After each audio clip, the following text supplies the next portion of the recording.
Good morning everyone. आज company accounts का last unit है और रिडेम्पशन ऑफ डिवेंचर। जैसे रिडेम्पशन ऑफ प्रेफरेंस शेयर था, वो भी पूरा पूरा उसकी लीगल बैकिंग थी कि प्रेफरेंस शेयर का रिडेम्पशन हम किन किन कंडीशन के सेटिस्फाइड होने पर हम कर सकते हैं। क्योंकि कंपनी में कुछ भी आप पढ़ोगे, सब में लीगल बैकग्राउंड है, कंडीशंस हैं, वो आपको सेटिस्फाइड करने ही पड़ेंगे। तो ऐसे ही रिडेम्पशन का मतलब तो आप समझते हैं, यानी कि paying back the money to the debenture holder. जब डिबेंचर होल्डर एक स्थिति इशू करने की आती है, एक रिडीम करने की आती है। इशू करते समय कंपनी बोरो कर रही है, लेकिन वो बोरोइंग कभी ना कभी तो लौटाएगी ना, तो उसी प्रोसेस को कहा जाता है रिडेम्पशन ऑफ डिबेंचर। तो जहां तक सवाल हमें लीगल बैकग्राउंड की बात है, तो वो हम उतना ही पढ़ेंगे जितना फिलहाल हमारे सी फाउंडेशन में वर्क करेगा। ऐसा नहीं है कि मैं पूरा पूरा लीगल बैकग्राउंड आपको सेक्शन 71 है एक तो कंपनी एक्ट का, और एक रूल 8 क्लोज 7 है। उन दोनों को साथ साथ हमें लेके पढ़ना पड़ेगा। तो ऐसा मत समझिएगा कि सेक्शन 71 हमने कंप्लीटली पढ़ लिया, बस उतना मैं पढ़ा रहा हूँ जितना मैं सी फाउंडेशन में उसका ट्रीटमेंट की, अकाउंटिंग ट्रीटमेंट की रिक्वायरमेंट पढ़ने वाली है। ठीक है, तो सेक्शन 71 बेसिकली क्या बोलता है? शुरू के 4 सबसेक्शन मैंने दिए हैं। सेक्शन 71 1, सेक्शन 71 2, सेक्शन 71 3 और सेक्शन 71 4। ये एक तरह से खाली पॉइंट नहीं है, ये लॉ के अंदर ये सबसेक्शन है। सेक्शन 71 1, सेक्शन 71 2, सेक्शन 71 3 और सेक्शन 71 4। सेक्शन 71 1 सबसे पहले तो ये पावर देता है कि company can issue convertible debenture. Section 71 debenture issuing की पावर की बात नहीं कर रहे, वो तो एक इनहेरिएंट पावर है। इनहेरिएंट का मतलब है कि इसके लिए साफ साफ बताने की जरूरत नहीं है, ठीक है, लेकिन साफ साफ इस बात को बताने की जरूरत है कि whether company can issue convertible debenture. यानी कि कन्वर्टेबल डिबेंचर का मतलब है कि whether debenture holder has an option कि वो ये चुने कि हमें पैसा नहीं चाहिए, बल्कि हमें उसके बदले में कंपनी की शेयर कैपिटल चाहिए, तो उसे कह देते हैं कन्वर्टेबल डिबेंचर।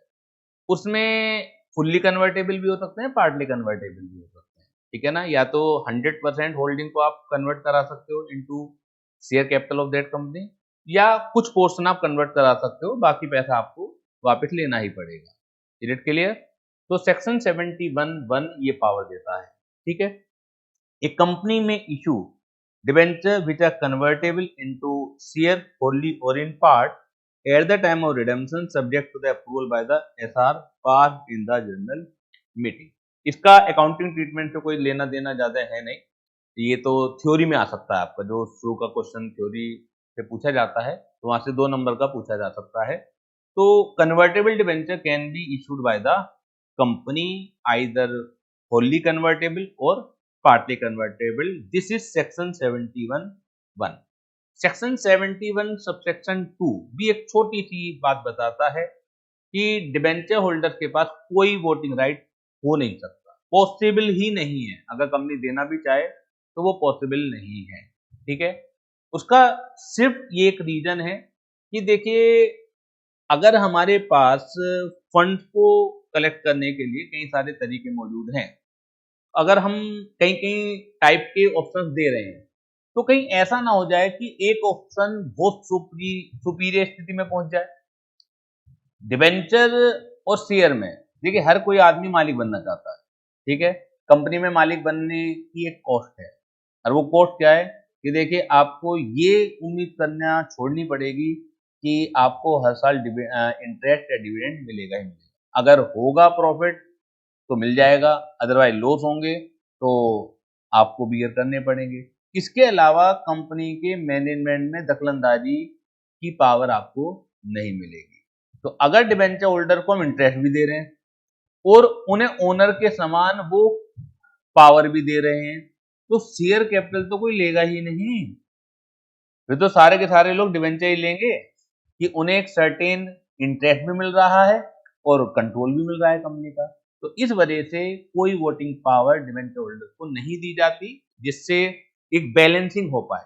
ठीक है, a company shall not issue debenture carrying any voting right.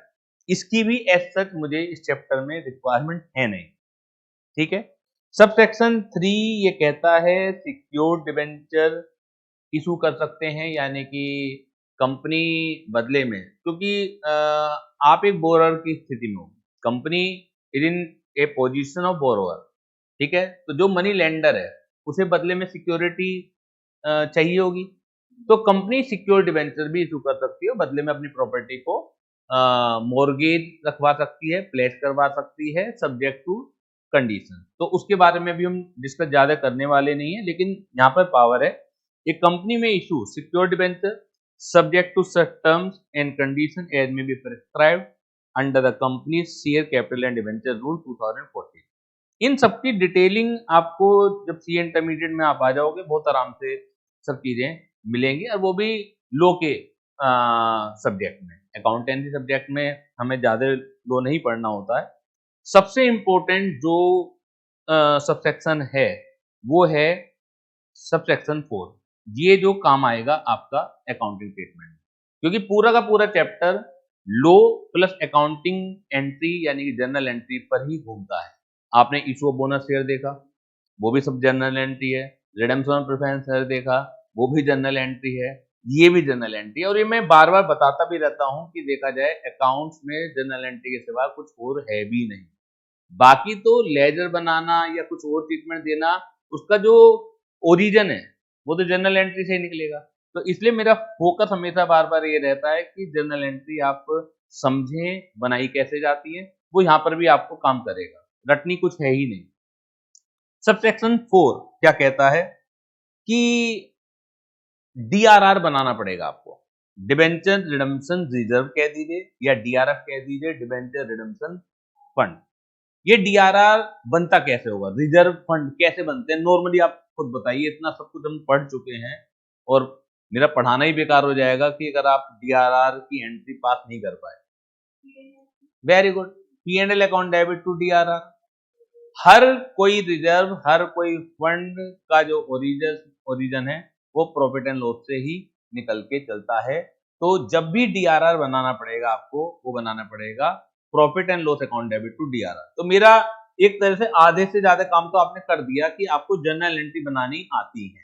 ठीक है ना, आपको रटने की जरूरत नहीं पड़ेगी। डीआरआर बनाना पड़ेगा, कहां से बनाना पड़ेगा? Where applicable, the company shall create a debenture redemption reserve out of the profit available for payment of dividend, यानी कि फ्री रिजर्व से बनाना पड़ेगा। In accordance with prescribed rule, the amount credited to DRR shall be utilized only for the purpose of redemption of debenture। और जो DRR का utilisation है सिर्फ और सिर्फ redemption of debenture के लिए हो सकता है। यहाँ लिख दिया ना इन्होंने prescribed rules। अब आप ये समझ लीजिए बस कुछ दिनों बाद आपके पेपर हैं, उसके बाद सी इंटरमीडिएट में आप आने वाले हैं, फिर हम लोगों को मिलना है। पूरा लो जो है वो रूल्स के ऊपर डिपेंडेंट है। रूल्स भी अलग अलग पर्पज के लिए अलग अलग हैं। जैसे डिबेंचर रिडेम्पशन जो बनाना पड़ेगा, ये सेक्शन की बात है, सेक्शन 71 सबसेक्शन 4 की बात है कि कंपनी अगर रिडेम्पशन करना चाहेगी तो उसे अगर वो रिडीमेबल डिबेंचर इशू कर रही है तो उसे डीआरआर बनाना पड़ेगा subject to condition prescribed under the rule. यहां तो इन्होंने लिख के छोड़ दिया, लेकिन कितना डीआरआर बनाना पड़ेगा, उसका क्या करेंगे हम, ये दिया हुआ है आपको रूल 18(7) और the company share capital and debenture rule 2014 के अंदर। किसे बनाना है, किसे नहीं बनाना है, ठीक है ना। उसका यूटिलाइजेशन कैसे होगा, ये सेक्शन 71 में नहीं मेंशन है, ये आपका मेंशन है rule 18 close 7 of share capital and debenture rule 2014।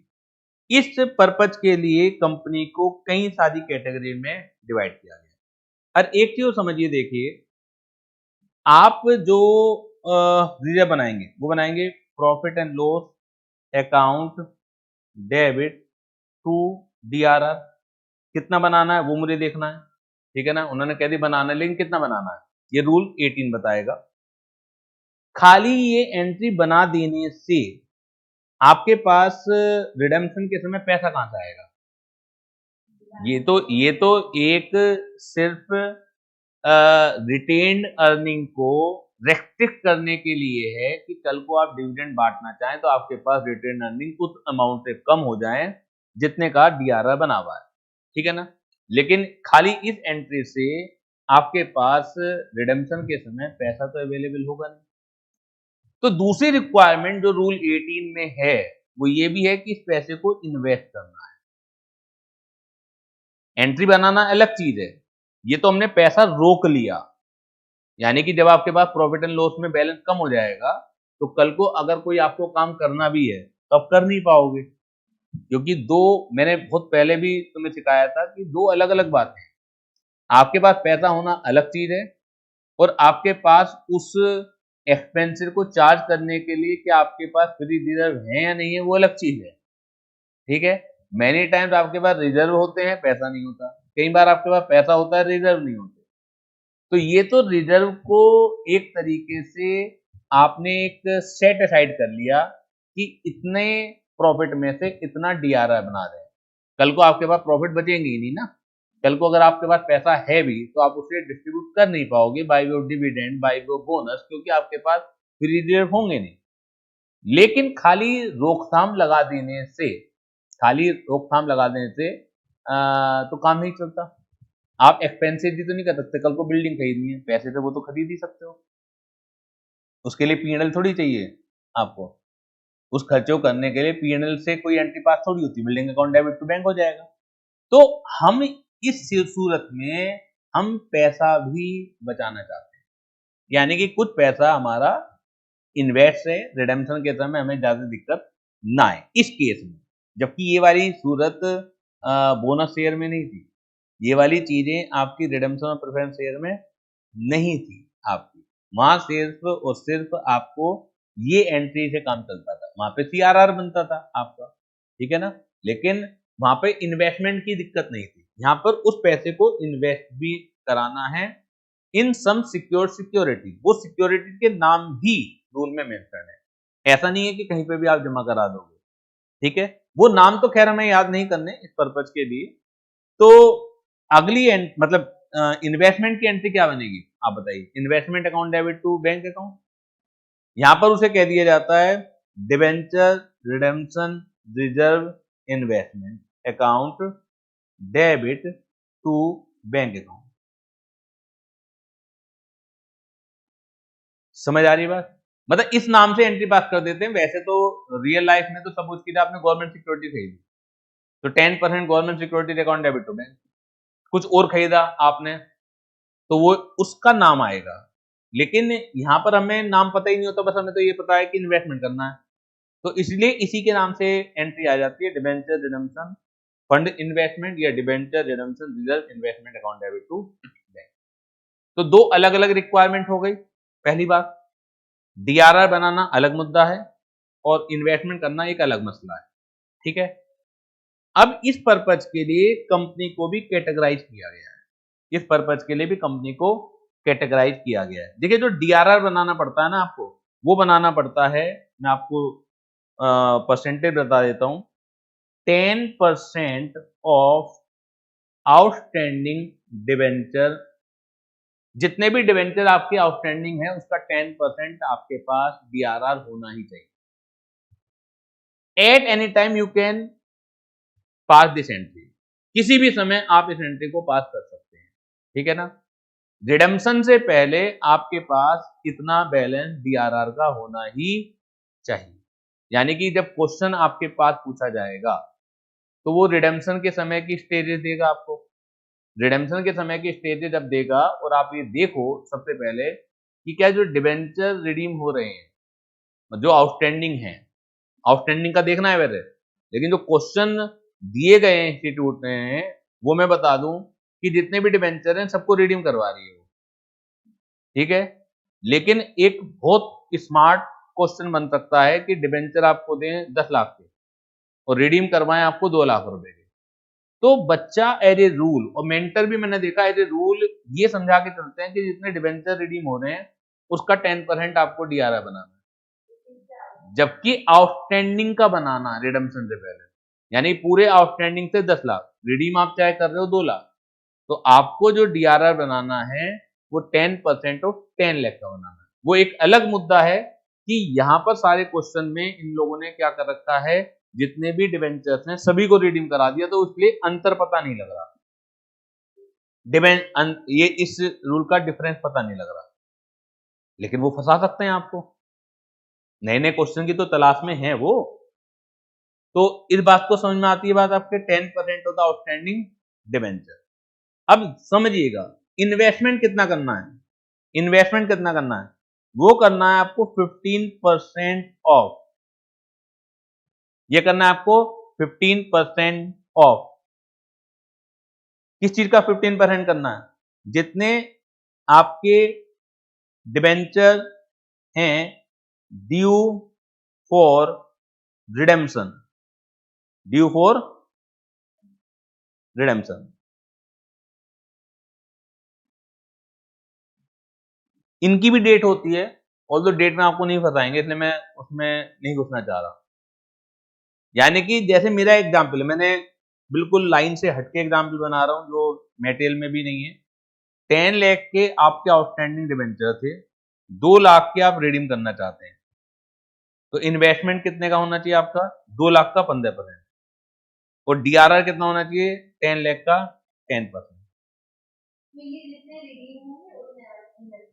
उतना का इन्वेस्टमेंट होना चाहिए। उसकी भी डेट है, लेकिन इंस्टीट्यूट ने भी डेट फॉलो नहीं करी, क्योंकि वो फिलहाल आपको शायद नहीं उस जाल में फंसाना चाह रहा है। होता क्या है, जितने भी नेक्स्ट ईयर आपके रिडीम होंगे, समझ लीजिए, हो सकता है थ्योरी में क्वेश्चन आ जाए, आपका सपोज कीजिए कि 31 ऑफ मार्च 2027 को ड्यू है डिबेंचर रिडीम के लिए 2 लाख, ठीक है। अगले साल जो भी रिडीम होने हैं आपको 30 अप्रैल 2026 तक वो 15% पूरा कराना है, ड्यू होंगे अगले साल, लेकिन आपको जो इन्वेस्टमेंट कराना है वो 30 अप्रैल 2026 तक पूरा कराना है। इंस्टीट्यूट ने इस गाइडलाइन को पूरा ही इग्नोर मारा है, क्योंकि वो शायद आपको नहीं फंसाना चाहता इस जाल में। वो तो क्या हो रहा है कि रिडेम्पशन का डेट दे दी, उससे पहले के बैलेंस दे दिए, तभी के तभी एंट्री पास करवा दी, जबकि देखा जाए टेक्निकली वो गलत है, लेकिन वो सिर्फ आपको फिलहाल उसका जो मकसद है कि फिलहाल आपको थोड़ा थोड़ा सा कॉन्सेप्ट के बारे में पता लगे। अभी हम डेट में आपको बहुत ज्यादा डिटेल में नहीं फंसा रहे, लेकिन मैंने पूरा का पूरा कॉन्सेप्ट आपको बता दिया। हाँ, तो उससे क्या फर्क पड़ना, उससे पहले आपके पास इन्वेस्टमेंट मौजूद होना चाहिए। और ये दोनों रिक्वायरमेंट कि 10% किसे पूरा कराना है और 15% किसे करना है, दोनों की रिक्वायरमेंट अलग अलग है। मेन बात ये भी है, अगर आप बैंकिंग कंपनी है, आप समझिए, ना तो डीआरआर की जरूरत है और ना ही इन्वेस्टमेंट की जरूरत है। If you are a banking company, तो neither you are required to create DRR nor you are required to investment in DRR fund। अगर आप बैंकिंग कंपनी, क्वेश्चन में शुरुआत में देख लीजिए, अगर आप AIFI हैं, रेगुलेटेड बाय RBI, इनकी बहुत ज्यादा डिटेलिंग में नहीं जाना आपको, इनकी भी डेफिनेशन होती है, AIFI लिखा हुआ आ जाएगा, ऑल इंडिया फाइनेंशियल इंस्टीट्यूशन, पूरा नाम है इसका ऑल इंडिया फाइनेंशियल इंस्टीट्यूशन, लेकिन सारी AIFI की बात नहीं कर रहा मैं, which is regulated by RBI। तो ना ही डीआरआर की रिक्वायरमेंट है और ना ही 15% इन्वेस्टमेंट की रिक्वायरमेंट। अगर आप लिस्टेड एनबीएफसी हैं और एचएफसी हैं, एनबीएफसी होता है, ये लिखा हुआ आ जाएगा, पूरा नाम नहीं आएगा, नॉन बैंकिंग फाइनेंशियल कंपनी, और एचएफसी है हाउसिंग फाइनेंस कंपनी, ठीक है ना, शॉर्ट फॉर्म ही आएगी, शॉर्ट फॉर्म ही चलती है, इतना आपको नहीं बताएंगे, फिर भी मैं पूरा पूरा बता भी रहा हूं आपको। एनबीएफसी मतलब नॉन बैंकिंग फाइनेंस कंपनी और एचएफसी मतलब है हाउसिंग फाइनेंस कंपनी, इन्हें डीआरआर की रिक्वायरमेंट तो नहीं है, लेकिन जरा देखिए 15% इन्वेस्टमेंट की रिक्वायरमेंट है, और इस मुद्दे पर सिर्फ एक ही क्वेश्चन दे रखा है इंस्टीट्यूट ने, वो भी एक्सरसाइज में। जितने भी इलस्ट्रेशन है उसमें इन मुद्दे पे क्वेश्चन ही नहीं है, यानी कि पूरा पूरा चैप्टर स्टूडेंट पढ़ लेते हैं और उसके बाद ये नहीं तय हो पाता कि डीआरआर और 15% इन्वेस्टमेंट दो अलग अलग घटनाएं हैं, वो कंफ्यूज ही रहते हैं चैप्टर में। तो वो लॉ की समझ होना बहुत इंपॉर्टेंट है, उसकी क्लियरिटी होना बहुत इंपॉर्टेंट है कि किसके लिए क्या चीज है। हमें इसलिए ज्यादा अच्छी तरह पता है क्योंकि ये सब चीजें सी इंटरमीडिएट में कॉर्पोरेट एंड अदर लॉ का भी पार्ट है, और वो भी मेरा सब्जेक्ट है। अदरवाइज अगर वो सब्जेक्ट ना हो तो बड़ा मुश्किल हो जाए। तो लिस्टेड एनबीएफसी एचएफसी डीआरआर की रिक्वायरमेंट नहीं है, लेकिन 15% इन्वेस्टमेंट की रिक्वायरमेंट है। सिर्फ एक ही क्वेश्चन मिलेगा आपको एक्सरसाइज में, इसलिए मैं बार बार कहता हूं कि आपको इलस्ट्रेशन के साथ एक्सरसाइजेज भी करना जरूरी है। उसके पीछे जो थ्योरी दे रखी है, अगर पूरे चैप्टर में एक क्वेश्चन भी नया मिल रहा है वो आपके काम का तो है, एक पॉइंट भी अगर मिल रहा है वो आपके काम का तो है। क्लियर? अदर लिस्टेड कंपनी अगर हैं तो उसमें भी डीआरआर की रिक्वायरमेंट नहीं है, लेकिन 15% इन्वेस्टमेंट की रिक्वायरमेंट है। अनलिस्टेड एनबीएफसी अगर हैं, एचएफसी हैं, प्राइवेट प्लेसमेंट, तो इसमें भी डीआरआर की रिक्वायरमेंट नहीं है और 15% इन्वेस्टमेंट की रिक्वायरमेंट नहीं है। ध्यान से समझिएगा, unlisted NBFC HFC private placement. अगर unlisted NBFC HFC private placement नहीं होगा, इसकी भी डेफिनेशन है, अभी हम डिस्कस यहां नहीं कर सकते, और डिस्कस करना इसलिए भी जरूरी नहीं है कि वो आपको पहचानने के लिए नहीं आएगा, वो लिखा हुआ आ जाएगा कि प्राइवेट प्लेसमेंट है, पब्लिक प्लेसमेंट है। दिक्कत तो तब आती है कि आपको ये वर्ड ना देके सिचुएशन दें, अब फिर आप उसमें से ढूंढो कि इसे प्राइवेट प्लेसमेंट कहेंगे या पब्लिक प्लेसमेंट कहेंगे, तो वो नेक्स्ट लेवल का लो चला जाता है, और असली लो वही है। ठीक है, यहां तो लिखा हुआ दे देंगे। तो इसमें भी डीआरआर की रिक्वायरमेंट नहीं है, 15% इन्वेस्टमेंट की जरूरत नहीं है।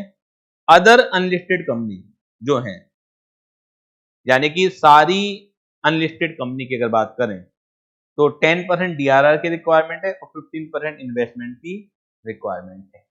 तो सारे क्वेश्चन इंस्टीट्यूट ने इस लास्ट कैटेगरी से बनाए हैं, अनलिस्टेड से। साफ साफ मैंने कर दिया कि you are not a banking company, you are not AIFI, you are not listed NBFC.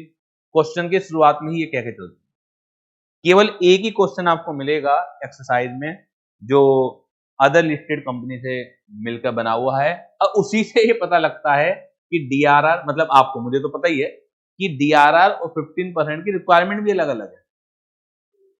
नहीं तो आप ये रट लेते हो कि जहां डीआरआर की रिक्वायरमेंट नहीं है वहां 15% की भी रिक्वायरमेंट नहीं, इसलिए मैंने डिटेलिंग में टेबल दी है।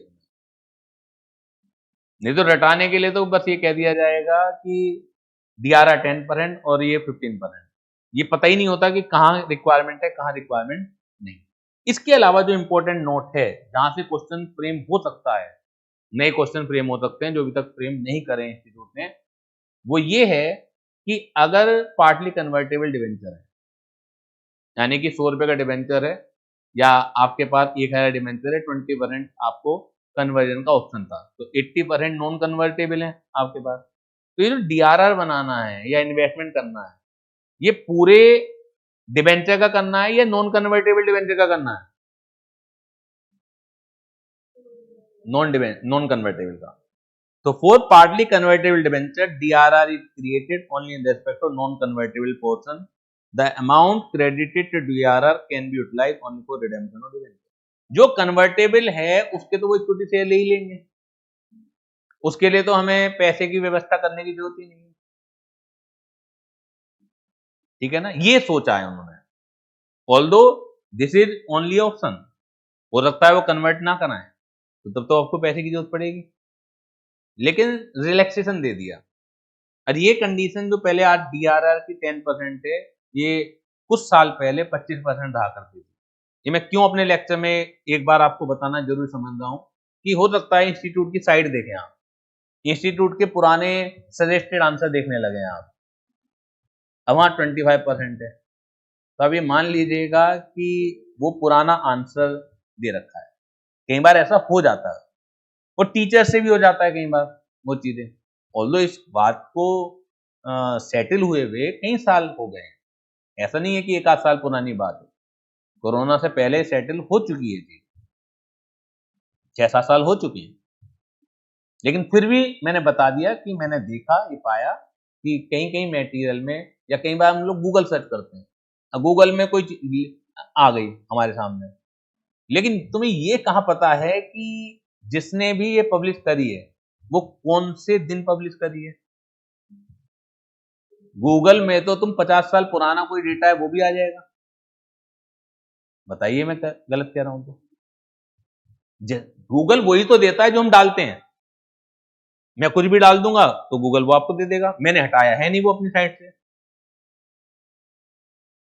चीजें चेंज हो चुकी हैं तो गूगल तो रिजल्ट में देगा ही ना वो आपको। तो इस वजह से मैंने बता दिया कि पहले ये 15% भी वो 25% हुआ करता था, गवर्नमेंट ने रिलैक्सेशन दिया। चलिए अब सीधे क्वेश्चन पर आइएगा। क्वेश्चन नंबर 1, 4 क्वेश्चन है और 3 आपके एक्सरसाइज वाले क्वेश्चन है, इसके अंदर टोटल 7 है, और जो पास्ट ईयर्स हैं वो 2-3 मैंने दिए ही हैं जो आए हुए हैं। पूछा कम जाता है चैप्टर, ऐसा नहीं है कि बहुत ज्यादा पूछा जाता है, लेकिन चैप्टर ऐसा है कि अगर आपने नहीं कर रखा, कॉन्सेप्ट कितने भी आपके क्लियर हो एंट्री के, ये चैप्टर कैसे कर लोगे आप, क्योंकि इसके पीछे लीगल बैकग्राउंड भी है ना, आप अपना दिमाग लगा ही नहीं सकते जब तक वो लो पढ़ा हुआ नहीं है। The following balances appeared in the books of the company, unlisted company other than AIFI, other than banking company, other than NBFC और other than HFC। हर क्वेश्चन की शुरुआत यहीं से है, यानी कि जो लास्ट कैटेगरी है जहां पर आपको 10% DRR भी बनाना है और 15% इन्वेस्टमेंट भी करना है, वहां से क्वेश्चन है। As on December 31st 2021, 6% mortgage, 10,000 debenture of ₹100 each। आपके पास ही बैलेंस है, यानी कि अकाउंट बनाने हैं आपको। डिवेंचर रिडेम्पशन रिजर्व भी है for redemption of debenture 50,000। Investment in deposit with A scheduled bank free from any charge और लीन 1,50,000 का भी है। तो ये क्या है, डिवेंचर रिडेम्पशन इन्वेस्टमेंट है ये। At interest 4% per annum, receivable on 31st December every year, bank balance with the company है 9 lakh। The interest on debenture has been paid up to December 31st 21। यानी कि जो इन्वेस्टमेंट पर या debenture पर interest इन्होंने जो दिया हुआ है, वो डिबेंचर का इंटरेस्ट पे किया जा चुका है 31 दिसंबर 2021 तक। On February 28, 2022 the investment were realised at par, यानी कि अब आप रिडेम्पशन कर रहे हो तो इन्वेस्टमेंट को बेचोगे, और debenture were paid off at 101 together with accrued interest. अब क्योंकि 31 दिसंबर तक हो तो आप इंटरेस्ट दे चुके हो, 2 महीने का इंटरेस्ट और बकाया है तो वो भी तो दोगे ना। तो डिबेंचर का रिडेम्पशन एक तो प्रीमियम पर हो रहा है 101 पर, और दूसरा इंटरेस्ट भी आप दोगे। Right up the concern ledger account excluding bank transaction, ignore taxation. तो आपको कंसर्न लेजर अकाउंट आपको बनाने हैं, टैक्सेशन के पॉइंट को इग्नोर करना है और बैंकिंग ट्रांजेक्शन को एक्सक्लूड करना है। क्लियर है बात?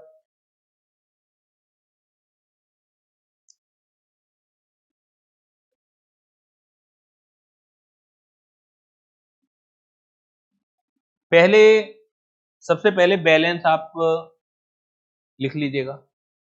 एक तो 6% मॉर्गेज डिबेंचर अकाउंट है,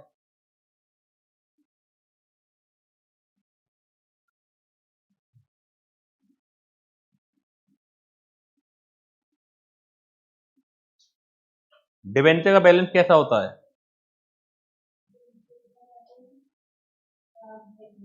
इतना इतना समय लग रहा है, तो 2022 डेट वगैरह सब डाल के आइएगा, बाय बैलेंस ब्रॉट डाउन। कितना है? 10 लाख है। कोई डाउट? जो जो पहले दे रखे हैं मैं उनकी बात कर रहा हूं, फिर जो नए अकाउंट हमें खोलने पड़ेंगे वो देखेंगे। Debenture redemption reserve investment account है, इसे शॉर्ट फॉर्म में क्या लिख दे रहा हूं मैं? DRRI account, debenture redemption reserve investment account. Investment का बैलेंस कैसा होगा? ये आपने इन्वेस्ट कर रखे होंगे ना, और इन्वेस्टमेंट के भी प्रेस्क्राइब्ड फॉर्म है, ऐसा नहीं कि कहीं भी इन्वेस्ट कर दोगे, ये केवल नॉलेज चेक में बता रहा हूं, क्वेश्चन में तो नहीं फंसेगा ये चीज। अकाउंटिंग ट्रीटमेंट में आपको ये पहचानने के लिए नहीं बोला जाएगा। इसके अलावा और कौन कौन सा अकाउंट का बैलेंस दे रखा है? इन्हीं दो चीजों का दे रखा है आई थिंक। अच्छा, वो नहीं खोला मैंने अभी। DRR है ना, DRR का दे रखा है, ये भी 2022 जनवरी 1। इसका बैलेंस कैसा होगा? क्रेडिट। रिजर्व है तो इसका बैलेंस कैसा होगा? क्रेडिट होगा। कितना है? 50,000।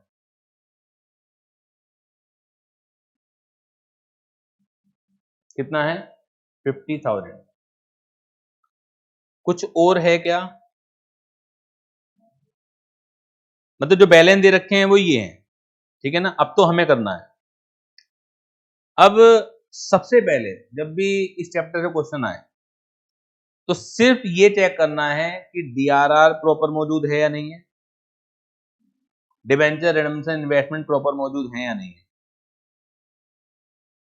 10 लाख के आउटस्टैंडिंग डिबेंचर है तो उसका 10% DRR कितना होना चाहिए? 1 लाख, लेकिन नहीं है 50,000। इसका मतलब 50,000 का और बनाना है। सबसे पहला काम तो यही करना है, ठीक है। तो आप इसी डेट को बना लीजिए, जनवरी 1 by profit and loss account 50,000, ठीक है। अब आपके पास रिडम्पशन से पहले इंस्टीट्यूट, मतलब देखा जाए लो बनाने वालों से गलती है, उन्होंने इसकी डेट नहीं दी है। इन्वेस्टमेंट की तो डेट दे रखी है, लेकिन डिवेंचर रिडम्पशन रेट की डेट नहीं दे रखी। वो कह रहे हैं कि रिडम्पशन से पहले आपके पास आउटस्टैंडिंग डिवेंचर का, ना कि जो रिडीमेबल डिवेंचर है, क्योंकि ऐसा पॉसिबल है कि आउटस्टैंडिंग बैलेंस कुछ और हो और रिडेम्पशन के लिए ड्यू कुछ और हो, लेकिन यहाँ पर इन्होंने सारे क्वेश्चन में जितने आउटस्टैंडिंग हो उन्हें सबको रिडीम करवा दिया, तो इसलिए कई बार ये गलतफहमी पैदा हो जाती है। तो जबकि हमें आउटस्टैंडिंग बैलेंस का 10% रखना है, तो वो 10% 1 लाख आ गया। इन्वेस्टमेंट कितना होना चाहिए आपके पास? यहाँ पे सारे ही रिडीम हो रहे हैं, ऑल्दो इन्वेस्टमेंट जो ड्यू है रिडेम्पशन के लिए उनका 15% होना चाहिए, ठीक है। मैं बार बार अपने लेक्चर में इस चीज को हाईलाइट कर रहा हूँ। तो यहाँ सारे के सारे ड्यू हैं, तो कितना होना चाहिए? 1.5 लाख। अब तुम देखो 1.5 लाख ही तो है, इसका मतलब इन्वेस्टमेंट में हमें फिलहाल कुछ नहीं करना। सबसे पहले कोई भी क्वेश्चन में आगे बढ़ने से पहले ये दो चीजें चेक करो, आराम से क्वेश्चन होता चला जाएगा, कोई दिक्कत नहीं है। ये दो चीजें चेक कर लीजिए, ठीक है। अब मैं अगर जनरल एंट्री की बात करूं, केवल आपके लिए बना रहा हूं, अदरवाइज जरूरत नहीं है, कि 28 फरवरी तक का इंटरेस्ट भी तो मिलेगा, उसकी एंट्री क्या बनेगी? Debenture interest account debit to bank कह दीजिए। दो पार्टों में भी बन सकती है, debenture interest account debit to debenture holder, फिर debenture holder account debit to bank भी कर सकते हो, और फिर डिबेंचर इंटरेस्ट को P&L से भी चार्ज करोगे आप, ठीक है ना। तो वो आपकी मर्जी है। तो इन्होंने, क्योंकि क्वेश्चन में पूछा है right of the concern ledger account, इसका मतलब डिबेंचर इंटरेस्ट अकाउंट भी खोलना पड़ेगा तुम्हें। इन्होंने नाम नहीं बताया ना, इन्होंने कहा सब खोल डालिए। क्वेश्चन को ध्यान से पढ़ना भी है, तो डिबेंचर इंटरेस्ट अकाउंट खोलना है। क्या मुझे अब एंट्री बनाऊं उसकी? एंट्री नहीं पूछी इन्होंने, एंट्री तो मैंने आपको समझाने के लिए बता दी। Debenture interest account debit to bank कर दूं? अरे ये कब बनेगी? ये फरवरी 28 को बनेगी, ये कोई बैलेंस नहीं है टू बैंक। और आप ऐसा भी कर सकते हो कि debenture interest account debit to debenture holder, आपके लिए एक लेजर अकाउंट हो बना खड़ा हो जाएगा फिर डिबेंचर होल्डर भी बनाने के लिए। कितना आएगा आप देखिए निकाल के, 10 लाख पर 6% 2 महीने का कितना आ गया 10,000। अरे डिबेंचर इंटरेस्ट कहाँ जाएगा, क्लोज कैसे होता है, बाय P&L।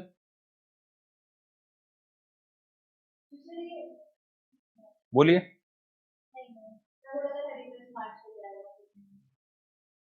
31 मार्च को ही जाता है वैसे, लेकिन अब हम 28 तारीख की बात कर रहे हैं, उससे आगे पूछा नहीं है, जाता वैसे 31 मार्च को ही। आप गलत नहीं हो।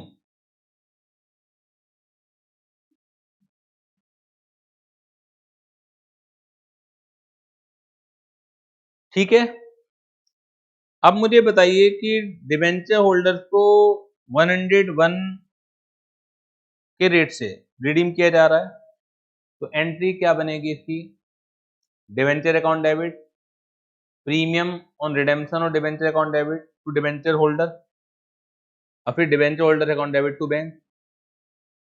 तो एक तरह प्रीमियम ऑन रिडेम्पशन और डिबेंचर का भी अकाउंट खुलेगा, premium on redemption of debenture का भी अकाउंट खुलेगा। ठीक है, और डेबिट में क्या आएगा, टू डिबेंचर होल्डर।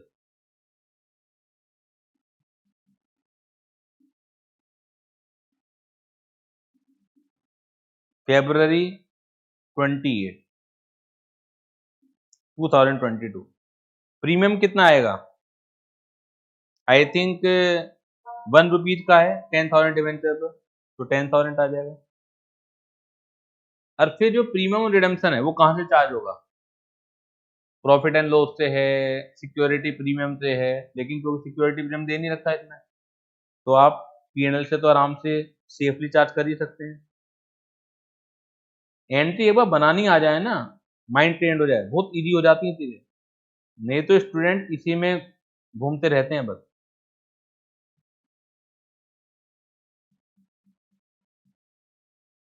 जबकि इससे इजी सब्जेक्ट नहीं है कोई भी।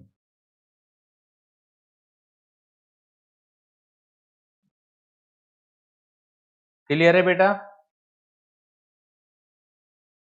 अब ये भी बोल रहे हैं कि जो इन्वेस्टमेंट है वो एट पार पर रियलाइज हो गए, तो इन्वेस्टमेंट को बेचोगे तो क्या आएगा, bank account debit to investment. समझिए बात को, bank account debit to investment. तो इन्वेस्टमेंट में क्या लिख दूं मैं, बाई बैंक लिख दूं,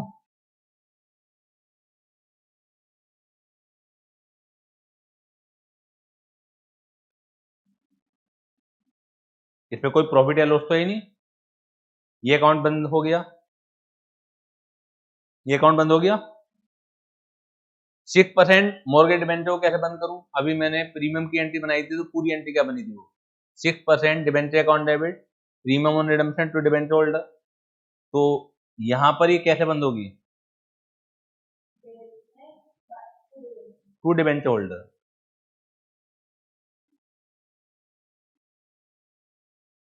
$10 लाख। इसमें बैंक अकाउंट और खुल सकता है, लेकिन उन्होंने साफ साफ मैंने किया एक्सक्लूडिंग बैंक ट्रांजेक्शन, ऑल दो इंस्टीट्यूट ने खोला हुआ है।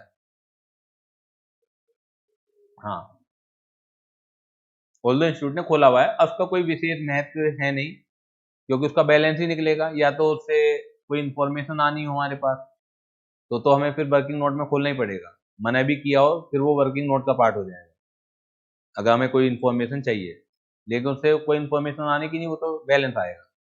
ठीक है, आगे बैलेंस शीट वगैरह भी हमें कुछ बनानी नहीं है। तो ये अकाउंट बंद हो गया जी, DRRI बंद हो गया। DRR जैसे ही रिडीम हो जाते हैं, अब इसको हमें ट्रांसफर करना है जनरल ईयर में, अभी फ्री हो गया, इसका यूज क्या है, अब इसका यूज क्या है ये भी समझिए ना। तो इसे हमें करना रहेगा to general reserve account, 1 lakh redeem हो चुके हैं तुम्हारे,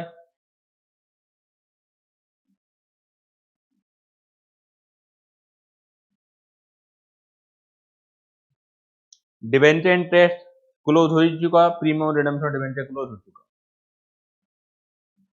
कितना मुश्किल क्वेश्चन था, आप खुद सोचिए, मतलब इससे इजी होगा ही क्या। ये तो मुझे समझाने में आपको थोड़ा टाइम लग रहा है, 5 मिनट में खत्म हो जाएगा क्वेश्चन। फ्री के मार्क्स हैं और तब भी परेशान तो रहती हैं स्टूडेंट।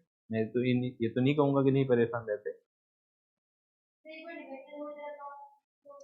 बना सकते हो, बिल्कुल बना सकते हो।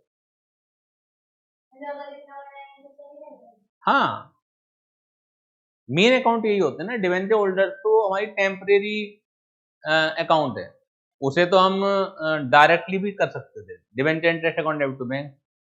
ऐसी 8% mortgage debenture account debit, premium redemption account debit to सीधे बैंक, वो तो हम टेम्परेरी अकाउंट खोलते हैं, इसलिए उसकी रिक्वायरमेंट नहीं। लेकिन बाकी जो अकाउंट है जिनके बिना काम चलेगा ही नहीं,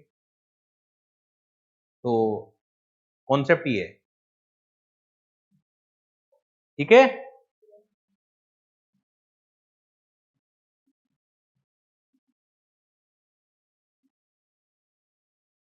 क्वेश्चन नंबर सेकंड देखिएगा, the following balances appeared in the books of Paradise Limited, unlisted company other than AIFI, banking, NBFC, HFC। बिल्कुल क्लियर कट शुरुआत में ये क्वेश्चन में दे रहे हैं। एज ऑन 1 अप्रैल 21 12% डिवेंचर हैं 7,50,000 के, बैलेंस ऑफ DRR है 25,000, DRR इन्वेस्टमेंट 1,12,500 है, represented 10%, 1125 secure bond of government of India of 100 यानी कि बैलेंस हमारे पास 1,12,500 का है और वो कहाँ इन्वेस्टमेंट हुए हुए हैं, 10% secure bond of government of India में इन्वेस्टमेंट हुए हुए हैं और उसके टोटल नंबर है 1125। ठीक है ना, ये रुपीज गलत है, ये बेसिकली ये नंबर होंगे, तभी तो 1125 की मल्टीप्लाई 100 में करेंगे तो 112500 आएगा। तो यहां पर आप क्योंकि इन्वेस्टमेंट का कैटेगरी भी दे रखी है तो मर्जी आपकी है, इस अकाउंट को DRR आई कह दीजिए या ज्यादा बेटर है 10% secure bond for government of India, क्योंकि एंट्री तो इसी नाम से हुई होगी ना। ठीक है, तो इस अकाउंट को ये भी नाम दे सकते हैं। Annual contribution to the DRR was made on 31 March every year. ये कह रहे हैं कि जो DRR में हम एनुअल कंट्रीब्यूशन करते हैं वो 31 मार्च को करते हैं, डेट दे दी इन्होंने, वैसे कभी भी किया जा सकता है। On 31 March 22 balance at bank was 7,50,000 before receipt of interest. जो बैंक का बैलेंस है इंटरेस्ट को रिसीव होने से पहले वो 7.5 लाख रुपए का है as on 31 March 22। The investment were realised at par for redemption of debenture at a premium of 10% on the above date. Investment का रियलाइजेशन तो एट पार है, लेकिन हम जो रिडेम्पशन कर रहे हैं डिबेंचर का वो क्या कर रहे हैं, प्रीमियम पर कर रहे हैं।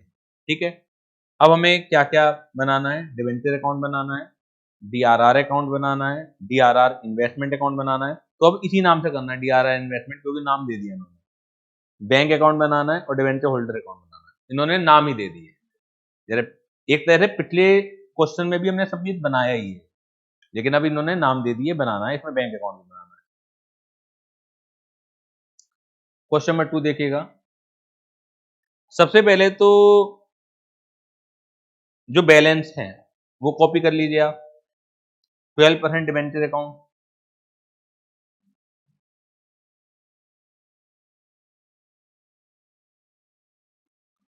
12% डिबेंचर अकाउंट,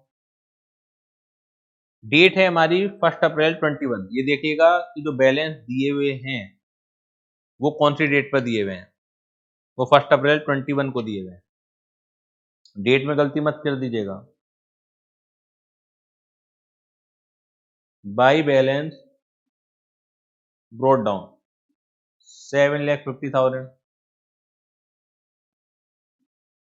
7,50,000।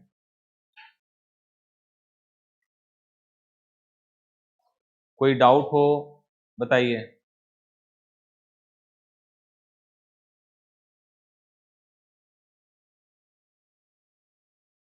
इसके अलावा DRR अकाउंट बनेगा।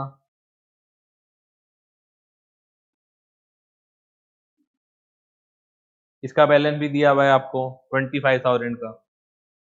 ये भी 2021 अप्रैल 1 बाई बैलेंस ब्रोट डाउन 25,000। ठीक है,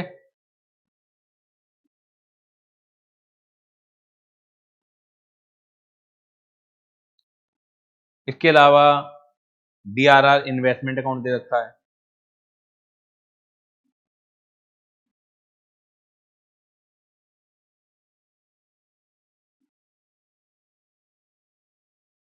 इसका बैलेंस कितना दे रखा है?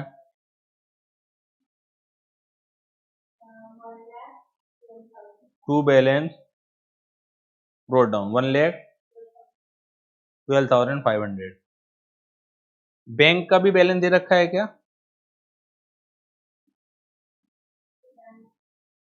दे रखा है 7,50,000 और ये दे रखा है आपको 31 मार्च 22 का। डेट इसमें चेंज है ना।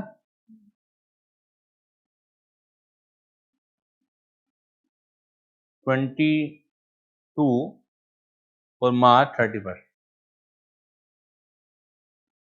To balance brought down 7,50,000।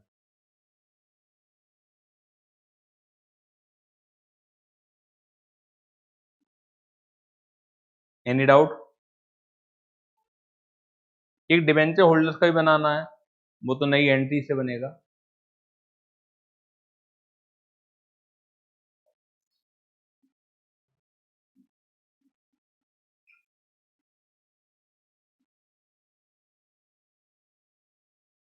इसका कोई बैलेंस तो है नहीं। क्वेश्चन करते वक्त सबसे पहले ये काम कर ही लोगे, इस चैप्टर का क्वेश्चन आएगा तो। अब मैंने मेन बात क्या बता रखी है कि दो चीजें चेक कर लो सबसे पहले। एक तो कि क्या DRR का जो बैलेंस है वो 10% ऑफ द आउटस्टैंडिंग बैलेंस है, और डिबेंचर आउटस्टैंडिंग बैलेंस है 7.5 लाख, और आपके पास DRR का बैलेंस है 25,000, जबकि 10% के हिसाब से 75 होना चाहिए।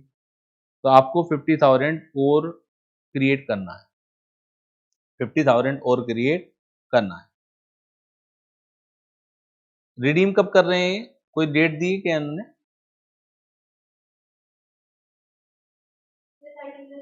31 मार्च 22 को ही हम मानेंगे, है ना। तो DRR में बना लीजिए आप,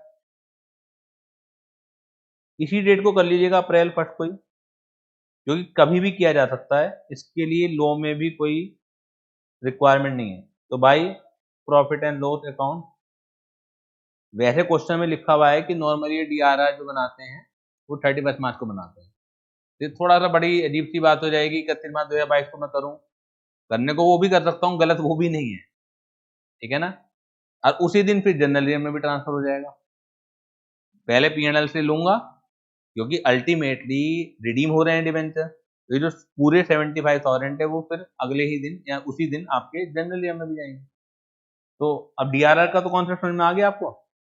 मैं इसे क्लोज ही कर देता हूँ, अब मुझे अलग अलग से तो समझाने की जरूरत नहीं है ना। मैं और ये आएगी 2022 मार्च 31, क्या आ जाएगा? To general reserve account 75,000।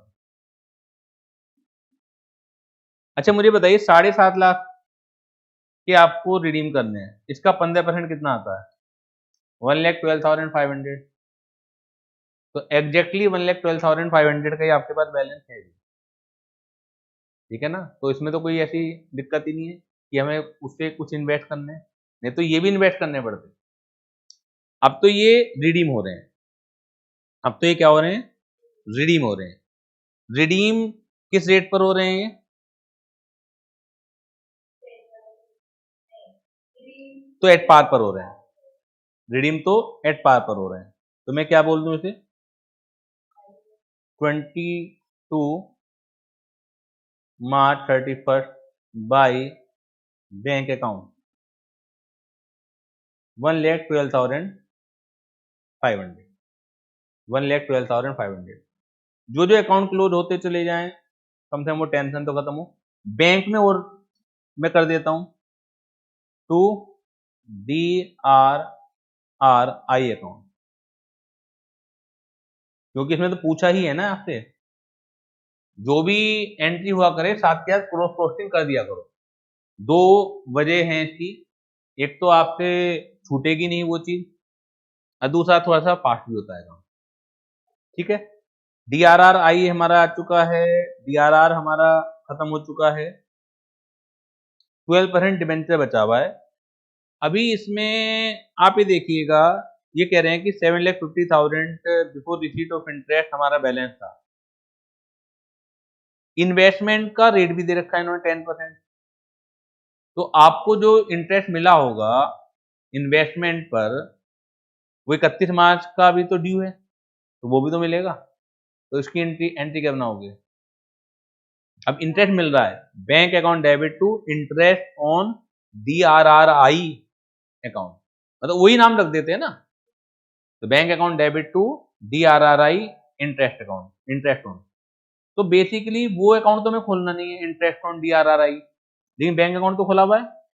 तो क्या करोगे आप, to interest on, to interest on DRRI account 1,12,500 पर 10%, तो 11,250। क्लियर है? कोई डाउट हो बताइए।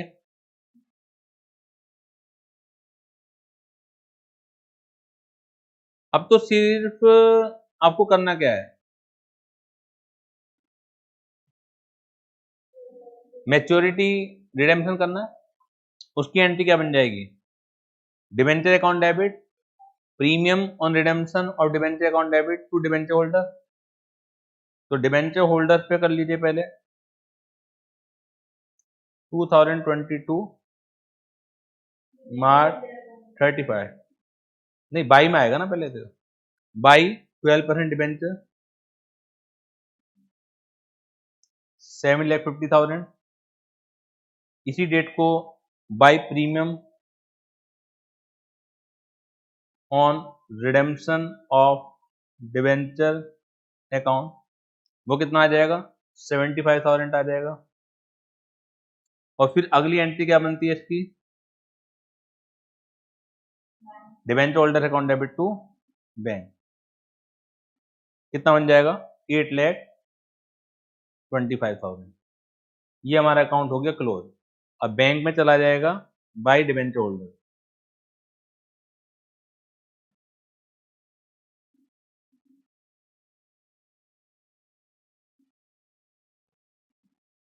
$8,25,000, और बाकी बच जाएगा बैलेंस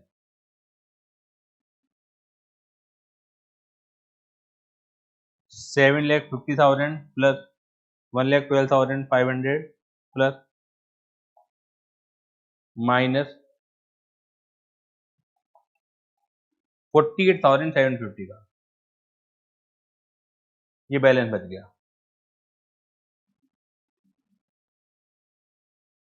क्लियर?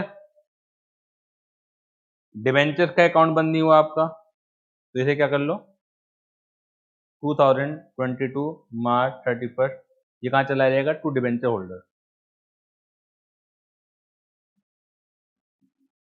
आपने देखा यहाँ पे मैंने प्रीमियम और रिडेम्पशन और डिबेंचर का अकाउंट नहीं बनाया, क्योंकि इन्होंने साफ साफ अकाउंट के नाम दे रखे थे, जबकि पिछले क्वेश्चन में बनाया। तो पहले क्वेश्चन और दूसरे क्वेश्चन में कोई डिफरेंस है ही नहीं।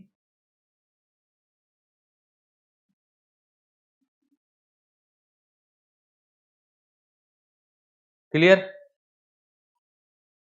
कोई डाउट हो बताइए।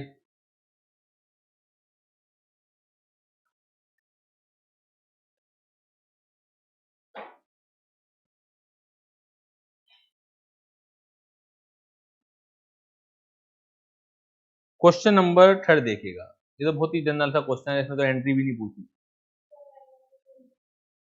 नहीं कर तो तब भी नहीं पाओगे आप। हाँ, क्वेश्चन नंबर 3, कुछ भी अलग है क्वेश्चन में तो दिक्कत तो आएगी। XYZ Limited has issued 1012% convertible debenture of 100 each, redeemable after a period of 5 years. According to the terms and conditions of the issue, these debentures were redeemable at a premium of 5%. The debenture holder also had the option at the time of redemption to convert 20% of their holding into equity share of 10 each at a price of 20 per share and balance in cash. Debenture holders amounting 20,000 opted to get their debentures converted into equity share as per the terms of the issue. You are required to calculate the number of debentures issued and cash paid for redemption of 20,000 debenture holders. कोई entry नहीं पूछी, कुछ नहीं पूछा, इन्होंने तो बस ये पूछा है कि आपको ये निकालना है कि जिन लोगों ने ऑप्शन एक्सेप्ट किया है उन्हें कितने नंबर ऑफ शेयर दिए जा रहे हैं और कितना उन्हें कैश दिया जा रहा है। तो क्वेश्चन को समझना है, कैसे निकालोगे।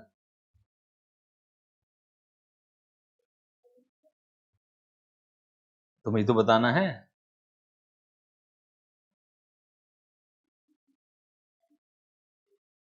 शुरुआत कैसे करनी है, थॉट प्रोसेस क्या रहेगा, सारा का सारा। कितने हैं बताओ, आपके सामने क्वेश्चन है, मुझे कराओ इस क्वेश्चन को।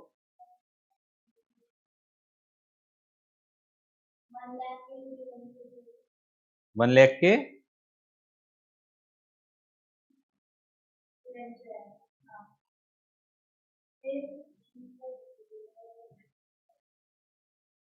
प्रीमियम भी उतना ही मिलेगा जितने कन्वर्टेबल होंगे, जितने कन्वर्टेबल नहीं होंगे।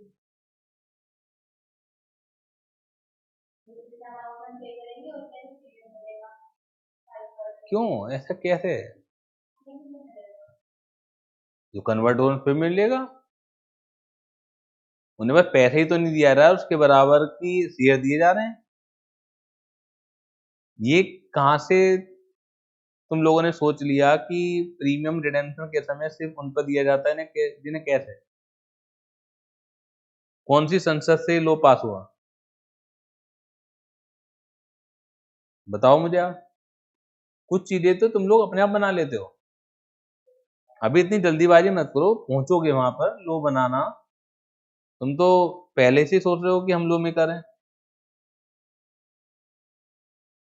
ये जो गलत फहमियां पैदा हो गई हैं,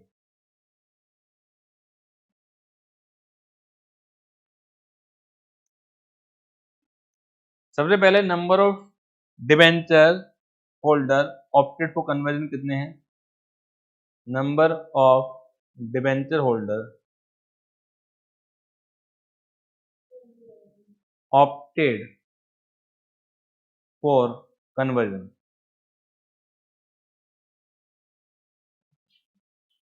कितने हैं? 20,000 तो अमाउंट हो गया, 20,000 तो अमाउंट हो गया, और एक डिबेंचर कितने का है? 100 रुपए का। तो नंबर ऑफ डिबेंचर होल्डर कितने हो गए? 100, 200। नंबर ऑफ डिबेंचर हो गए 200, ठीक है। अब आपके पास ऑप्शन कितने परसेंट का था? 20% ऑफ दियर होल्डिंग आप कन्वर्ट करा सकते हो। ऐसा तो नहीं कि जितने भी आपके पास हैं सब कन्वर्ट करा सकते हो, ठीक है ना। Percentage of option to convert debenture into share 20%। और इन्होंने एक्सरसाइज भी कर लिया, क्योंकि आपके पास ऑप्शन है, ऐसा जरूरी नहीं कि आप एक्सरसाइज करो। क्वेश्चन में ये भी फराया जा सकता है कि 10% लोगों ने एक्सरसाइज किया, ठीक है ना। यहां तो सभी लोगों ने एक्सरसाइज कर लिया। तो number of debenture holder to be converted कितने आ जाएंगे 200 का 20%, यानी कि 40 डिबेंचर होल्डर ने इस ऑप्शन को एक्सेप्ट किया। अब मुझे बताइए कि रिडेम्पशन के समय उन्हें 5% प्रीमियम दिया जा रहा है ना,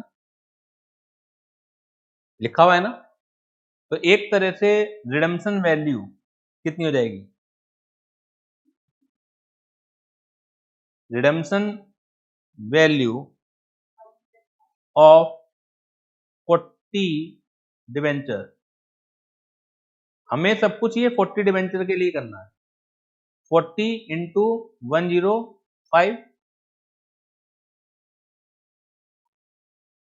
4200, बताइए मुझे 4200 आएगी। इस 4200 के अब हमें शेयर देने हैं, और एक शेयर कितने का माना जा रहा है तो 10 रुपए का, लेकिन 20 रुपए का माना जा रहा है, ठीक है ना। तो नंबर ऑफ शेयर इशूड कितने आ जाएंगे, 4200 तो हमें देने हैं, और एक शेयर 20 रुपए का माना जा रहा है, यानी कि 210 शेयर आ गए,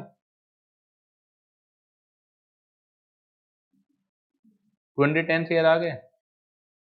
एक तो ये चीज पूछी जा रही है तुमसे, और दूसरा क्या पूछा जा रहा है, you are required to calculate the number of share issued and cash paid for redemption, और कैश पेड फॉर रिडेम्पशन क्या आ जाएगा,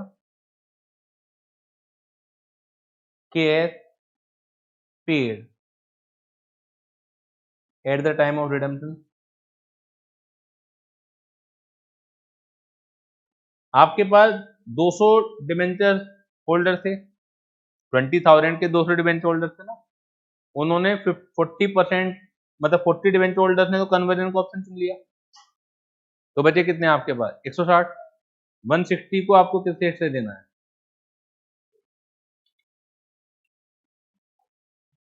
चीजें करने के बाद तो बहुत इजी लगती हैं, आपको बस सिरा पकड़ना है डोरी का। पूछा क्या है, हमें शुरुआत कैसे करनी है, करने के बाद तो यह लगता है कुछ था ही नहीं इस क्वेश्चन में, यही 5 नंबर का आ जाएगा।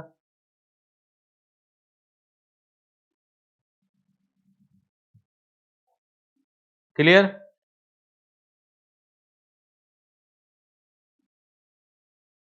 कोई भी डाउट हो बताइए।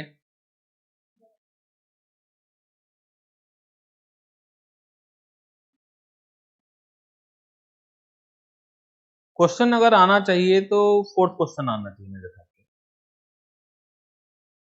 थोड़ा सा और ट्विस्ट डाल सकते हैं इस क्वेश्चन में वो लोग, ये तो सिंपल क्वेश्चन है। एक्चुअली इस अकेले क्वेश्चन से वो लोग आपका इशू ऑफ बोनस शेयर भी चेक कर रहे हैं, वो आपका इशू ऑफ राइट शेयर भी चेक कर रहे हैं, और वो रिडेम्पशन और डिबेंचर भी चेक कर रहे हैं, सारा काम उनका हो गया मोटे मोटे तौर से। मतलब एक ही क्वेश्चन में इन्होंने इशू ऑफ शेयर भी डाल रखा है, इशू ऑफ राइट शेयर भी डाल रखा है, और रिडेम्पशन और डिबेंचर भी डाल रखा है। तो क्यों वो 3 क्वेश्चन बना के दें जब एक ही क्वेश्चन से उनका हो रहा है मोटा मोटा। Question number 4, the balance sheet of B company limited, unlisted company other than EIFI, banking, NBFC and HFC, यानी कि सबसे लास्ट वाली ही कंपनी की बात ही कर रहे हैं। As at 31 March 2021 is as under, equity and liabilities है, share holder fund, share capital है 2 लाख, रिजर्व एंड सरप्लस आपको दे रखे हैं 1,20,000, इधर नॉन करंट लायबिलिटीज में लॉन्ग टर्म बोरोइंग दे रखी है 1,20,000, और करंट लायबिलिटीज में ट्रेड पेबल दे रखे हैं 1,15,000, इधर एसेट दे रखी है नॉन करंट एसेट और फिर करंट एसेट। अब इसके नोट टू अकाउंट है भैया, इनके अंदर रिजर्व एंड सरप्लस में क्या है, लॉन्ग टर्म बोरोइंग का मतलब क्या है। तो शेयर कैपिटल का ब्रेकअप से हमें बहुत ज्यादा फिलहाल अभी फर्क नहीं पड़ेगा, हाँ क्योंकि बोनस शेयर भी है, राइट शेयर भी है, वहां फर्क पड़ेगा। ऑथराइज्ड कैपिटल का तो कोई यूटिलाइजेशन है ही नहीं, इशूड एंड सब्सक्राइब कैपिटल का यूटिलाइजेशन है 20,000 share 10 each fully paid up, ये भी मैं इसलिए बता रहा हूँ यूटिलाइजेशन इसलिए क्योंकि आपको बोनस शेयर का रेशो देते हैं राइट शेयर का रेशो देते हैं। रिजर्व एंड सरप्लस में सिर्फ P&L अकाउंट है। लॉन्ग टर्म बोरोइंग में 12% डिबेंचर है। प्रॉपर्टी प्लांट इक्विपमेंट में फ्री होल्ड प्रॉपर्टी है और कैश इन बैंक में ये है। ठीक है। At the annual general meeting it was resolved to give existing shareholders the option to purchase 10 shares at 15 for every 4 shares held prior to the bonus distribution. This option was taken up by all the shareholders. क्या चीज है? At the annual ये right issue है। Bonus issue दिख रहा है तुम्हें?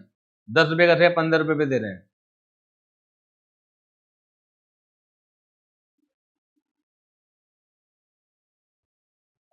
कैसे बात करते हो? 1 शेयर फॉर एवरी 4 शेयर की बात नहीं है, वो तो बोनस में भी आएगी इस तरह की लैंग्वेज। वो तो फ्री में मिलेगा। आपको कोई चीज पैसे में मिल रही है तो वो तो राइट हो सकता है, और राइट शेयर तो बिल्कुल जैसे नया शेयर इशू होता है वैसे कर लो बस आप। बस के नंबर ऑफ शेयर निकालने के लिए आपको ये रेशो यूज करना है। राइट शेयर में तो कुछ होता ही नहीं है, ना कोई आपको CRR वगैरह बनाना है, ना कुछ और, कोई कानूनी रिक्वायरमेंट तो पूरी करनी नहीं होती उसमें। अब आप बी पॉइंट देखिएगा, ये कह रहे हैं कि पहले तो ये करना है बोनस डिस्ट्रीब्यूशन से पहले। सेकंड केस में to issue 1 bonus share for every 5 share है। अब इनमें वो वाले भी आ जाएंगे रेशो देखने के लिए। और लास्ट जो पूछिए to repay the debenture at a premium of 3%, जो ये चैप्टर है वो ही है, जो 3% प्रीमियम पर रिडेम्पशन वो चेक करना है कैसे होगा। और क्या करना है? Give the necessary journal entry. सिर्फ हमें क्या देनी है? जर्नल एंट्री देनी है। ठीक है। इस एक क्वेश्चन से पूरा पुराने 3 चैप्टर आपके कुछ रिवाइज हो जाएंगे।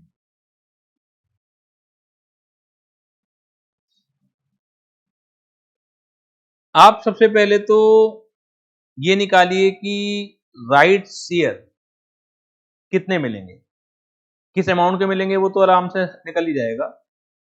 हर 4 शेयर पर 1 मिलेगा।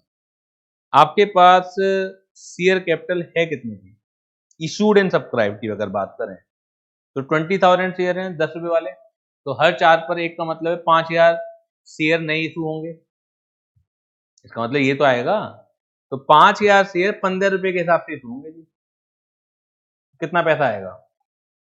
75,000। तो पहली एंट्री क्या बन जाएगी? Bank account debit to equity share holder, या सीधे आप इक्विटी से कैपिटल भी कर सकते हो।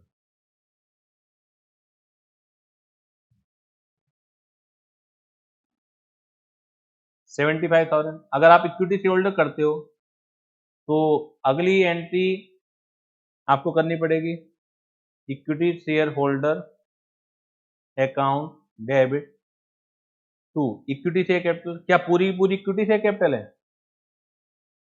तो सिक्योरिटी प्रीमियम भी तो है ना।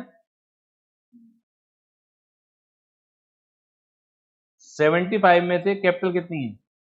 50,000 और प्रीमियम कितना है? 25,000।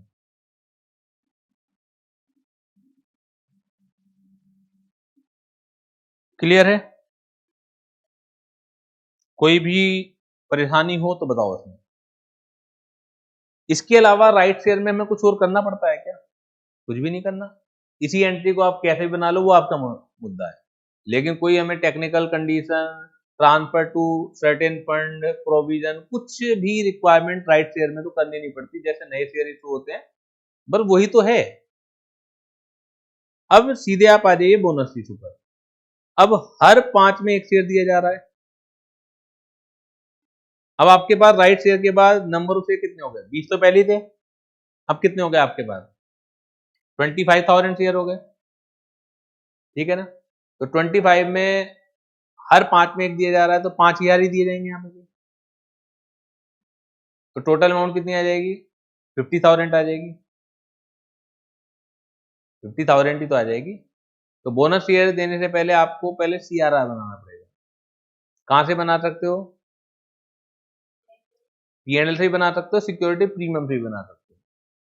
तो यहाँ पे सिक्योरिटी प्रीमियम बना सकते हो आप, तो नहीं तो आप सिंगल एक प्रीमियम P&L से भी कर सकते हो। तो profit and loss account debit, security premium account debit to क्या बनाओगे? तो CRR बनाओगे ना।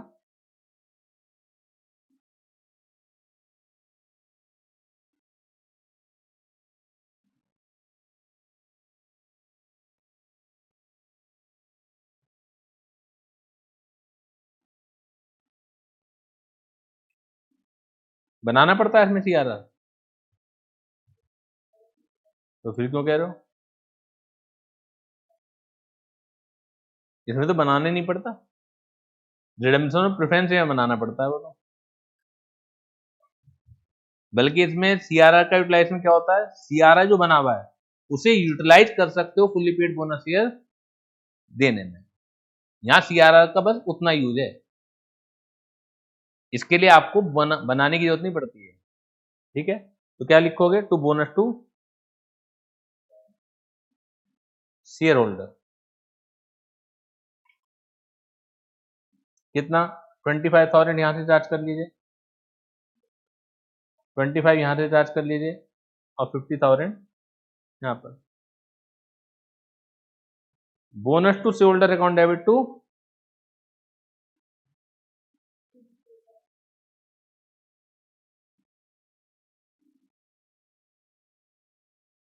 इक्विटी नाम है इसमें, ठीक है, तो इक्विटी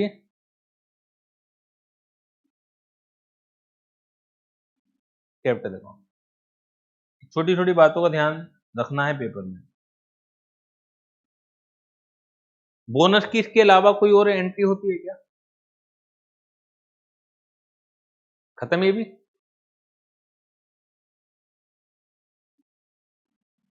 हम्म,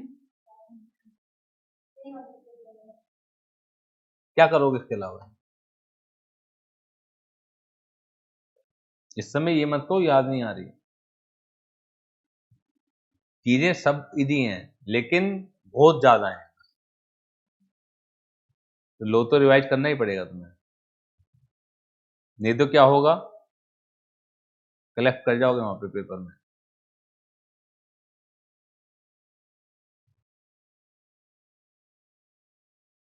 अब मेन रिडेम्पशन की बात है। अब आप ये देखिए कि रिजर्व एंड सरप्लस में सिर्फ P&L का क्रेडिट बैलेंस दिखला रहा है, ठीक है ना, उसका नोट टू अकाउंट में सिर्फ क्रेडिट बैलेंस दिखला रहा है, DRR तो बना हुआ ही नहीं है। और आपको रिडीम कितने के करने हैं? 1,20,000 के, तो सबसे पहले तो DRR बनाना पड़ेगा, अब पूरी वैल्यू का ही बनाना पड़ेगा। तो profit and loss account debit to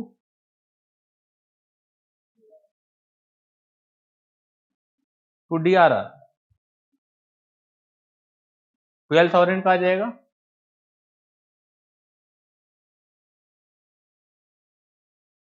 ठीक है। तुम पूरे क्वेश्चन में बैलेंस शीट उठा के देखो तो DRR आई भी नहीं है, ऐसे साइड में होना चाहिए, और ऐसे साइड का ब्रेकअप दे रखा है तुम्हें, तो कहीं ये मेंशन तो है नहीं कि ये डिबेंचर रिडेम्पशन इन्वेस्टमेंट है, वो भी तुम्हें लेने पड़ेंगे। तुम कमाल की बात देखो, अभी लोगे अभी बेचोगे भी, आप रिडेम्पशन के समय उससे पैसे को रिलाइज भी तो करोगे, और ऐसे ही आपने DRR बनाया इसे जनरल में भी ट्रांसफर करोगे, लेकिन ये रिक्वायरमेंट है जो आपको सेटिस्फाइड करनी है। DRRI, अब बेसिकली क्या होता है, DRRI के लिए तो डेट भी होती है, हाँ, लेकिन यहां पर हमें इसमें फंसाया नहीं गया, तो उतनी सी बात है।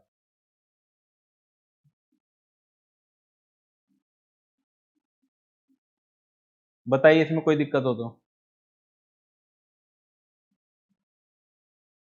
ये हमने पहले पूरी रिक्वायरमेंट अपनी पूरी कर ली, अब तो सिर्फ आपको रिडेम्पशन ड्यू करना है, तो 12% डिबेंचर अकाउंट डेबिट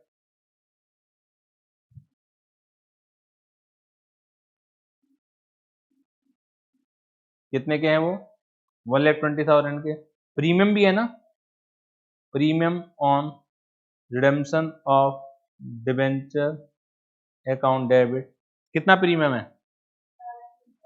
3%, तो 3600 आ जाएगा। टू डिबेंचर होल्डर अकाउंट,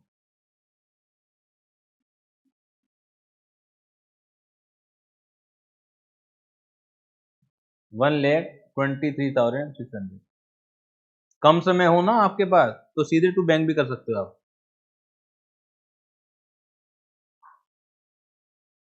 सीधे बैंक भी कर सकते हो, फिर अगली एंट्री बनाने से बच जाओगे, debenture holder account debit to bank. ठीक है। अब इतना ध्यान रखना, जब अगर तुम बैंक की एंट्री बनाओगे तो उससे पहले इन्वेस्टमेंट को बेच देना, मतलब ये माना जाएगा ना कि पैसा वहीं से तो रिलाइज करोगे, नहीं तो उस इन्वेस्टमेंट का पर्पज ही क्या था।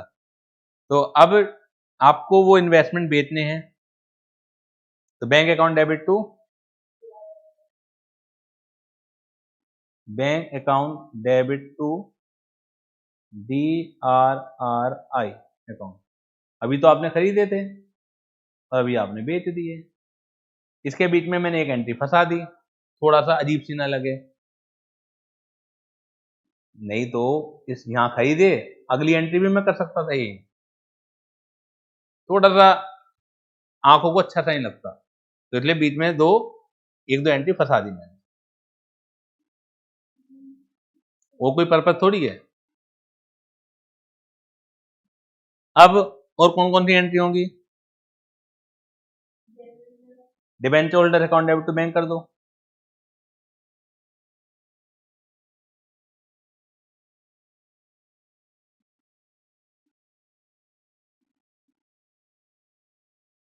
कितना? 1,23,600। अब एक प्रीमियम को पीएनएल से चार्ज कर लो और डीआरआर को जनरली में भेज दो, तो PNL account debit to premium on redemption of debenture account 3600, और एक जो बचेगी DRR account debit to general reserve 12,000।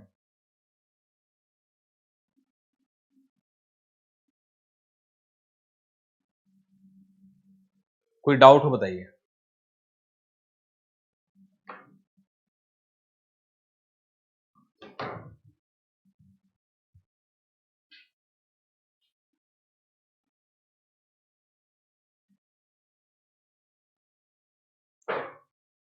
Clear?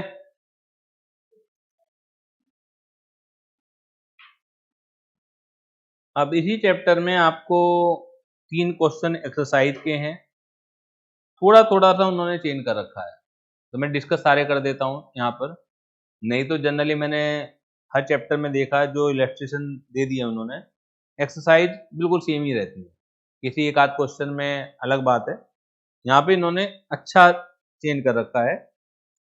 जैसे अगर मैं बात करूं क्वेश्चन नंबर 5 की, A company had issued 20,000 13% debenture of 100 each on 1st April 2021. The debentures are due for redemption on 1st July 22. The term of issue of debenture provided that they were redeemable at a premium of 5% and also conferred option to debenture holder to convert 20% of their holding into equity share. Nominal value 10 है at a price of 15 per share. Debenture holder 2500 debenture did not exercise the option, मतलब वहां पे था कितने लोगों ने exercise किया है, यहाँ पे ये दे रखा है आपको कितने लोगों ने एक्सरसाइज नहीं किया, तो छोटी सी बात है, तो नहीं मिला, नहीं नहीं ऐसा थोड़ी है,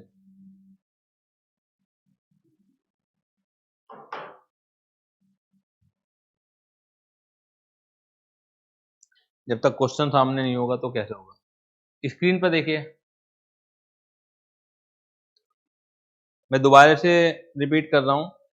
A company had issued 20,000 13% debenture of 100 each on 1st April 21. The debentures are due for redemption on 1st July 22. The terms of issued debentures provided that they were redeemable at a premium of 5% and also conferred option to the debenture holder to convert 20% of their holding into equity share. Nominal value at 10 at a price of 15 per share. Debenture holder holding 2500 debenture not exercise option. तो यहाँ पर ये निकाल लीजिएगा कितने लोगों ने exercise किया है। तो जैसे 20,000 डिबेंचर्स हैं, 2500 लोगों ने एक्सरसाइज किया ही नहीं, इसका मतलब 17,500 ने एक्सरसाइज किया है।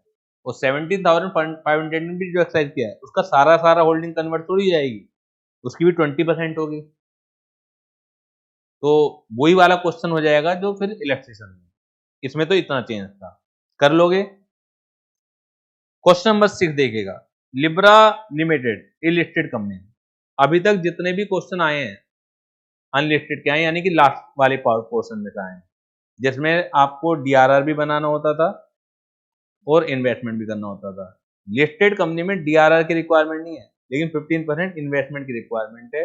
तो इसमें यह ध्यान रखना है कि आपको डीआरआर नहीं बनाना, लेकिन इन्वेस्टमेंट इसमें भी करना है। गलती करेंगे बच्चे। The Libra Limited, a listed company, recently made a public issue in respect of which the following information is available. Number of partly convertible debenture issued 2 lakh, face value and issue price 100 per debenture, convertible portion per debenture 60%, date of conversion on expiry of 6 months from the date of closing of issue. कर ही लोगे।